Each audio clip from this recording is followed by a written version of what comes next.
Hey guys, it's Knight here again with another Borderlands 4 video. Today we're going to be looking at the endgame and more specifically, the Ultimate Vault Hunter difficulties. Now let's get started. So let's enjoy it. Ultimate Vault Hunter mode is the endgame for Borderlands. Every one of the 5 levels scales up the difficulty with more damage dealt to you, more enemy health, and a heavier focus on the elemental affinities, but also more cash, more iridium, combat XP, quality. Shooting for a higher Ultimate Vault Hunter mode is always the best choice, as we will get way better chances to earn higher tier gear and be able to clear enemies with ease. Let's look at the prerequisites for earning the Ultimate Vault Hunter mode.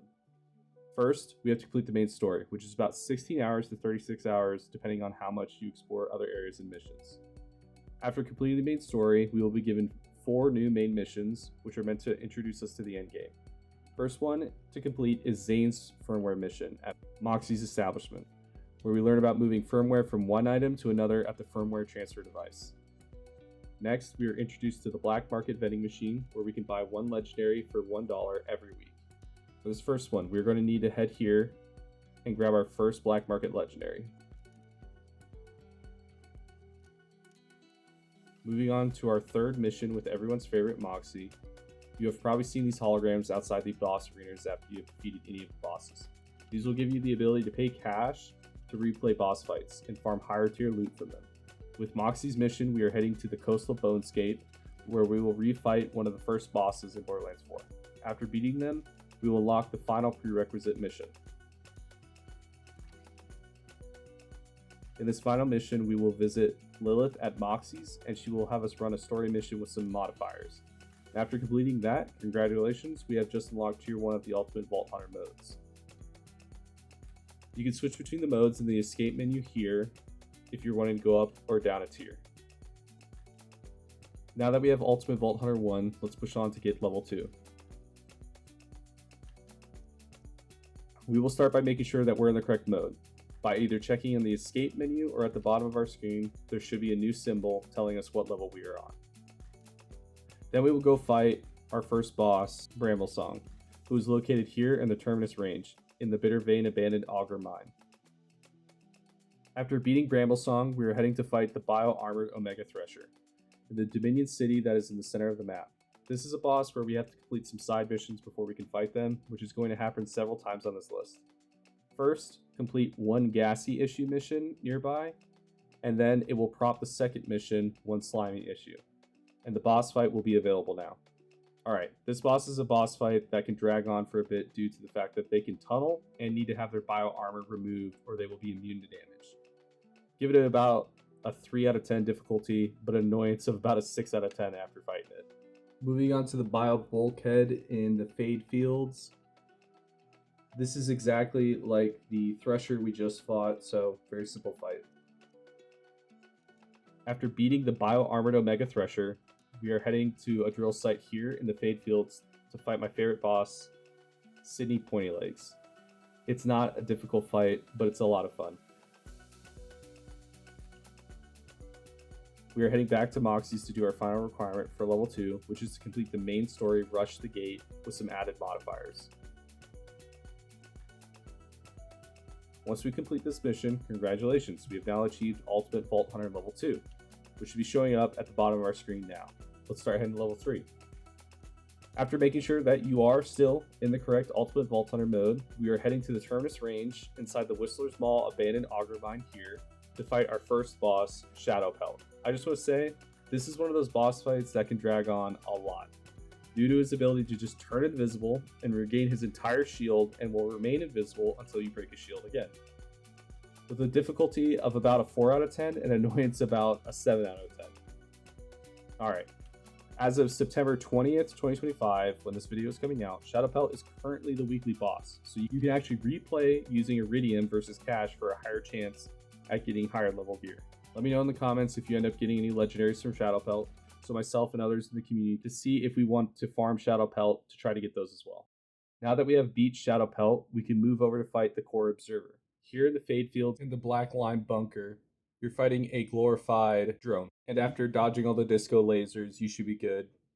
After beating the Core Observer, we will head here in Carcadia Burn at the Trinket Crevasse Auger Mine to fight Rocken Roller with a difficulty about 1 out of 10, as all he can do is just sonic charge up at you and roll around. Once we have beaten Rocken Roller, we are heading here to the Fadefields, to the Pitted Stain Ripper Drill site to fight Frank the Furnace, with a difficulty of about a 3 out of 10. The main thing to focus on here is that Frank has 2 buddies. Once you take them out and it's just Frank, it's not that bad, and honestly, it's just an easy fight. After beating Frank, we will get our final requirement, which, you guessed it, Lilith at Moxxi's there to give us our next story mission, his Vile Sanctum. The modifier here is only critical hits on the head will kill them, so you really want to make sure that you're aiming in on the head and getting a critical hit there, and it won't be as hard. After beating the mission, congratulations, we have now achieved Vault Hunter 3. Give yourself a pat on the back because we are now more than halfway to the final level.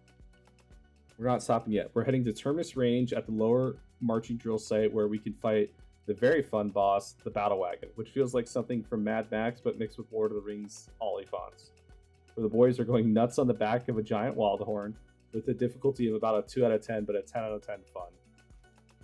After laying the Battle Wagon and our boys to rest, we are heading to the Fadefields to fight Agent Smith, the Mimikron, who loves to use Shadow Clone Jutsu on you, with a difficulty of about 3 out of 10 and a fun factor of about 6 out of 10. After deleting Agent Smith, we are heading here in Terminus range at the Old Scrape River Drill site to fight the Immortal Boneface. Once we prove they are not immortal, with a difficulty of about a 4 out of 10, we are now good to move on to our last open world boss of the video, where we're heading to fight a literal giant walking beehive. The Skull Orchid here in the Terminus range at the Embossed Vault Abandoned Auger Mine, with a difficulty about a 2 out of 10.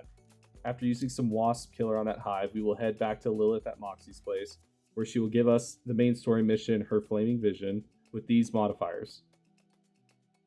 After beating the mission, congrats on making it this far. We are in the final strengths and we have achieved Ultimate Vault Hunter level 4. The last requirements to go from Ultimate Vault Hunter level 4 to 5 is going to be doing all of the Primordial Vaults, the one in Fadefields, Terminus range, Carcadia Burn, and then doing the main mission, the Timekeeper's Order. We can get all of these from Lilith at Moxxi's place.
Great job, guys. You're officially on Ultimate Vault Hunter 5. We now have the current highest difficulty and unlock this skin for our Vault Hunter. If you're interested in some tips for the game, please check out my video here. And if you're looking to unlock the Curse to Live headgear, please check out my video here. If you've enjoyed the video, please leave a like. And if you want to see more videos, please go ahead and subscribe, as I have more videos in the work, and that will come out soon. Thanks for watching. Leave a comment below if you have any critiques on the video or anything you want to see me do a video on. Have a great one, guys. Bye.